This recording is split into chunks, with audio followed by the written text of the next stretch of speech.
Good morning, my name is Josh from CyclonesOZ, and today another detailed forecast update coming your way. We're going to be talking about a rain bomb developing across Western Australia, which is expected to dump some unseasonable heavy rainfall across the Northern Territory and parts of South Australia. We'll also talk about some severe thunderstorm chances across Queensland and New South Wales. Some of those could potentially be a bit of a rainmaker for parts of the northeast of those states. We're also going to be talking about some rainfall and severe weather down in Tasmania, and just a general outlook at weather around Australia as a whole. So all of that plus more coming up in today's weather forecast. If you are brand new to the channel, please consider subscribing. Your support lately has been greatly appreciated. So this is a look at the satellite and radar imagery across the northwest of the nation at this time, specifically Western Australia and the Northern Territory. We do have some showers and thunderstorms blowing through the far northern parts of Western Australia, between Kununurra down towards Halls Creek. We've also got some showers and thunderstorms blowing through the northern parts of the Northern Territory, but the majority of the rainfall is currently being concentrated around Karratha and Port Hedland on the West Australia's Pilbara coastline, and there's been some good falls around there as well. In fact, inland down towards Nullagine, we've had rainfall accumulations up to 60 millimetres over the past 12 hours, so some pretty good falls there. And outside of Kununurra as well, some good rainfall accumulations at some of the homesteads there. Adelaide River in the Northern Territory has picked up the heaviest rainfall across the last 24 hours, up to 75 millimetres there, and it looks like the rainfall is just going to keep on piling on from here on out. And you can see, as we go throughout the course of today on the rainfall forecast here, you can see that the low-pressure system will intensify offshore from the West Australian coastline before firing up another round of pretty intense thunderstorms across the northwest of the state. We're expecting a line of pretty powerful thunderstorms to develop around Fitzroy Crossing and Halls Creek, potentially as far north as Kununurra as well.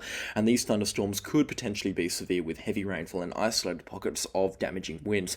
Again, if you are a storm chaser or you're looking to get some cool photos of some thunderstorms, get yourself further west of Fitzroy Crossing, and it will be a beautiful sight indeed later on tonight with the evening colours going on to these thunderclouds here. It looks like we're going to have a pretty good display of thunderstorms once again between Fitzroy Crossing and Halls Creek, and they could dump some pretty good rainfall totals as well. In fact, I would not be surprised if accumulations maxed out at 100 millimetres tonight. I think the highest accumulations will be around Halls Creek and Balgo Hill, that sort of area, but again, Fitzroy Crossing can pick up some pretty good totals, and even with some steady rainfall expected to extend into the Pilbara around Marble Bar down towards Nullagine and down towards Newman and Tom Price and Karangini, we could be seeing some rainfall accumulations there, a very unseasonable amount up to 25 millimetres. It's not normal to see those kind of rainfall accumulations from tropical weather at this time of the year across this swathe of Western Australia. This is really unusual weather indeed, and certainly something that I did not expect to be having to track at this time of the year, as I've said multiple times already.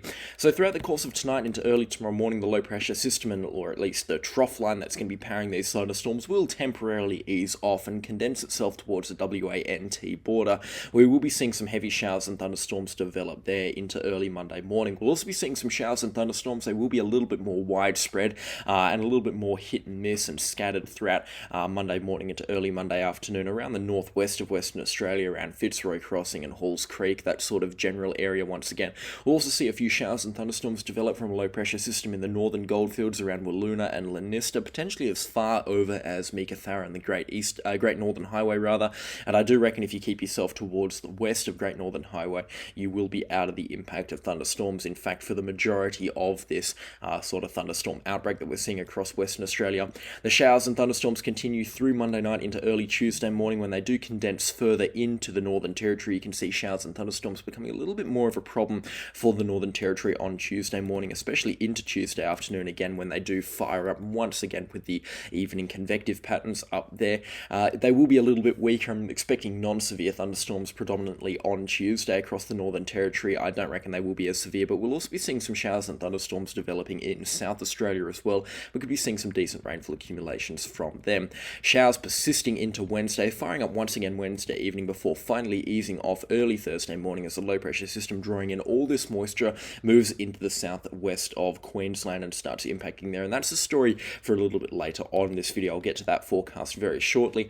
But yeah, it looks like a pretty good couple of days of thunderstorms expecting to continue in Western Australia until at least Tuesday afternoon. And they will persist in the Northern Territory and South Australia until Wednesday afternoon and early Thursday morning.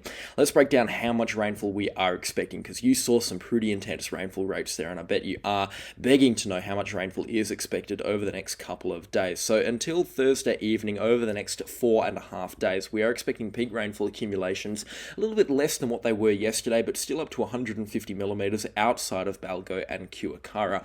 Very remote corner of Western Australia on the Northern Territory. I don't really know why I zoomed in that far here, but you can see in terms of the general forecast for the Kimberley, for locations around Fitzroy Crossing, they're expecting about 30 millimetres of rainfall on top of what's already happened, but that's a very uncertain number. In fact, anything between 0 and 80 millimetres could fall up there, and I think that's a pretty reasonable forecast to make. I think the most likely accumulation for Fitzroy Crossing will be around 30 millimetres, so I would take this forecast here with a pretty high degree of certainty. Halls Creek potentially up to 50 millimetres. Kununurra and Wyndham should miss out on the really heavy rainfall, but still a couple of millimetres possible out there. Balgo should also pick up a pretty good helping of rainfall. In fact, there I'd go as far to say as maybe 100 millimetres is on the cards there. Karratha and Port Hedland will pick up a further couple of millimetres throughout the course of today. Marble Bar potentially up to 25 millimetres over the next 24 hours, and even down towards Jigalong, Newman and Karanjini National Park, some good rainfall accumulations are possible there, but the rainfall will become more hit and miss. Same story as it is in the Goldfields, the rainfall will be pretty hit and miss there. Now into the Northern Territory around Twin Hills and down towards Kintore, expecting some good rainfall there, potentially up to 100 millimetres of the stuff. Docker River a little bit more uncertain, about 50 millimetres or so, but again anything between 0 and 150 millimetres is possible. We just have very little idea on what's going to be happening in terms of exact rainfall amounts for some of these communities. It's just because these are coming in the form of thunderstorms, or this rainfall is coming in the form of thunderstorms, so it will be very hit and miss and very unpredictable for these locations. But what I can say for certain is a lot of rainfall is possible, and a lot of rainfall is actually likely to happen across some of these communities here. Once you get a little bit further into the Northern Territory, Elliot, Tennant Creek, even down towards Alice Springs and Yallara around Ayers Rock, the rainfall does become a little bit more uncertain there. Alice Springs, not really expecting anything on this forecast here, but I would still say a couple of millimetres is possible over the next 5 days there. Even into South Australia as well, especially Wednesday and Thursday morning, some good falls are possible around Mintby and Oodnadatta, but again, I would not bet the house on some pretty good rainfall happening there. Chances are there will be some spots that pick up 50 millimetres, especially into South Australia and the Northern Territory on Wednesday and Thursday, but again, the falls beyond sort of Tuesday and Wednesday morning do become a little bit more hit and miss and a little bit harder to predict. It's a very hard forecast to make. I'm going to have to break it down day by day, so make sure you are subscribed to get the latest information on this weather event. Now, just before we go and talk about thunderstorms, potentially severe ones in Queensland and New South Wales, I'd just like to touch up on far north Queensland. You can see rainfall accumulations over the next 5 days expected to be nothing. In fact, the rainfall doesn't even pipe up until middle of next week, so they've had a good couple of days of dry weather up there, and even into early October. By October the 1st, over the next 10 days, they're really only expecting up towards 10, maybe 15 millimetres in some pockets there up in towards the Daintree. So rainfall is keeping out of far north Queensland, and in fact, for the most part, it's keeping out of Queensland as a whole until we get towards central and southeastern Queensland, which will lead us very nicely on to the next part of our video in just a second. But yeah, it is some good forecasting up in far north Queensland. They do desperately need some dry weather right now, so this is a really good thing to have on the forecast, and I bet there are a lot of people up there that are just rejoicing to see a week of sunshine now on the forecast, because they haven't had that this dry season, and now that we're coming back into the wet season, it is really something that they've been holding on to and really hoping that they would get. Now into southeastern Queensland and northeastern New South Wales, take a look at this mess here on the rainfall forecast, taking a look at up to 180 millimetres of rainfall now on the forecast here. I think that's a ludicrous accumulation that the Eastern Relief has put a number on right now. I don't think we're going to be seeing rainfall accumulations this high, so again, we will kind of play by ear and see how things do develop in terms of thunderstorms. But what I can say for certain is that from Thursday onwards, we do have a chance of thunderstorms, and potentially severe ones, firing up across Queensland and New South Wales. Take a look at this. So Thursday afternoon, along a trough line extending from Mount Isa down towards Coffs Harbour in the northeast of New South Wales, we're expecting thunderstorms to fire up along that line, impacting communities such as Longreach, Charleville, Roma, and even down towards Moree and Lightning Ridge in the north of New South Wales. These thunderstorms will continue to develop along this low pressure trough, and which will develop into a low pressure system by Friday morning, and this will create some pretty interesting weather now expected for the northeastern parts of New South Wales and southeastern corner of Queensland. We could be seeing some pretty significant and potentially intense thunderstorms develop by early Friday afternoon, or from late Friday morning into early Friday afternoon. There's going to be a lot lot of fuel in the atmosphere for these thunderstorms to develop, and around this low pressure system it looks like they do get quite strong indeed. The thunderstorms and rain persisting throughout Friday, turning into rainfall which could be heavy at times, especially on the Queensland and northeastern New South Wales coastline by Saturday afternoon, before moving out into the Tasman Sea, swept away by a weak cold front by Saturday evening and into early Sunday morning. But that's not before 150 millimeters of rainfall is dumped between Thursday afternoon and early Saturday morning, and I'll see if I can pull that up for you on the forecast models right now. I mean, just take a look at this. A huge amount of rainfall is possible just between Thursday evening and Saturday morning along this part of New South Wales and into southeastern Queensland. Peak accumulations just outside of Tamworth here up to 170 millimeters or so. That's some pretty high accumulations, especially for this time of the year. Some good accumulations on the Sunshine Coast as well. Keep in mind that this is from thunderstorms. The forecast it will change, and always take it with a very heavy pinch of salt, because thunderstorms are very volatile, very difficult to forecast. However, with a signal like this and an event that is most likely to occur, you can see the GFS also calling for thunderstorms across central parts of Queensland, just not to the scale that the Eastern WF is calling, and the Axis G3 as well calling for thunderstorms to develop along the Queensland coastline. You get a scope of understanding that the forecast models don't really know exactly what they want in terms of a general forecast, but they're all making their own minds up in terms of having a thunderstorm outbreak in different parts of New South Wales and Queensland. I think this is a forecast that we're going to have to revisit probably Tuesday or Wednesday, but again, just the heads up that we are still talking about those thunderstorms, which could potentially be severe across parts of New South Wales and Queensland by the later parts of this coming week and into early next weekend for the grand final. And speaking of the grand final, on Saturday it is looking dry for both Sydney and Melbourne. So for Melbourne, where the grand final is going to be hosted, it looks like it's going to be a pretty pleasant day there.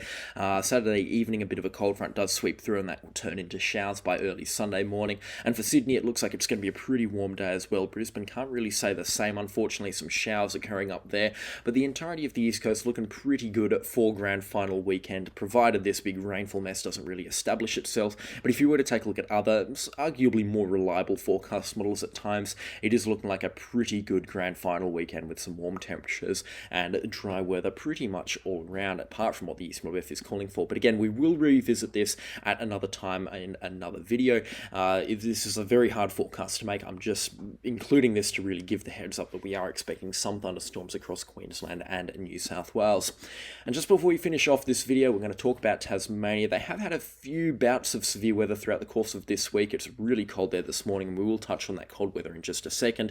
Yeah, winds still pretty strong at Cyclone Island, nearly 90 kilometres an hour. Wilson's Promontory and Hogan Island gusting into the gale force realms as well. So it is still a pretty gusty morning across parts of Tasmania, and that's expected to continue over the coming couple of hours into the coming couple of days. But what we are going to see later on today and into early next week is a high pressure ridge develop across parts of Victoria and Tasmania, and that's going to provide some pretty cool temperatures into the later parts of this week. You can see from Wednesday onwards this high pressure ridge, albeit not a strong one, but we are still expecting it to develop quite intensely across parts of Victoria and Tasmania, and that's going to be providing some very cold temperatures to close off the later parts of September for parts of Tasmania and New South Wales and also Victoria. Friday morning wasn't as cold as it was expected to be in yesterday's forecast update, but you can still see temperatures getting pretty close to zero or below zero across parts of Victoria and Tasmania. Not unseasonable for this time of the year once again, but it is still pretty cold, especially now that we are going into late September and early October. You'd expect temperatures to start to warm up by about now, and they really are refusing to do so. In terms of rainfall accumulations over the next 3 days, we are expecting some good accumulations across the west coast of Tasmania, but that's kind of it in terms of winter rainfall, to be honest. 25 millimetres of some locations, and 10-day accumulations aren't looking too much better across parts of Tasmania. It really does look like the weather is now starting to dry out for good, especially for those locations that are more impacted by winter weather: Victoria, Tasmania, parts of South Australia and Western Australia. But again, in terms of 10-day rainfall forecasts here, the majority of Australia looking pretty damp. There's a lot of places expecting some good rainfall over the next 10 days, and the majority of that is in apart from Western Australia, it is in the back end of the forecast period. So again, we're going to have to watch this very closely. And I would take this forecast with a pretty heavy pinch of salt. It seems like the Eastern Relievers came up with a pretty whack run this morning. But again, we will watch this forecast quite closely because it looks like some things are starting to happen, especially in terms of tropical weather. We are seeing rumbles of activity now on the short-term horizon.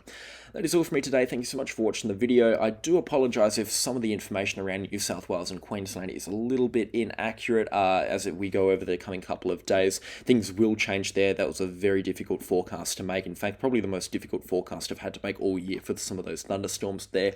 So again, we will keep a very close eye on things and keep tabs on parts of New South Wales and Queensland over the coming couple of days. The Eastern Low did provide us with a pretty whack run this morning, so again, we will watch things. But apart from that, everything else looks pretty good, pretty set in stone in terms of a forecast, and a pretty reliable one has been made. But that is all for me today. A special shout out to the channel sponsors. Could not run the show without them, and their support is much appreciated. If you haven't already, please consider subscribing and also leave a like on the video while you're at it. Again, your support is much appreciated. But that is all from me today, and I'll catch you all in the next storm. Goodbye.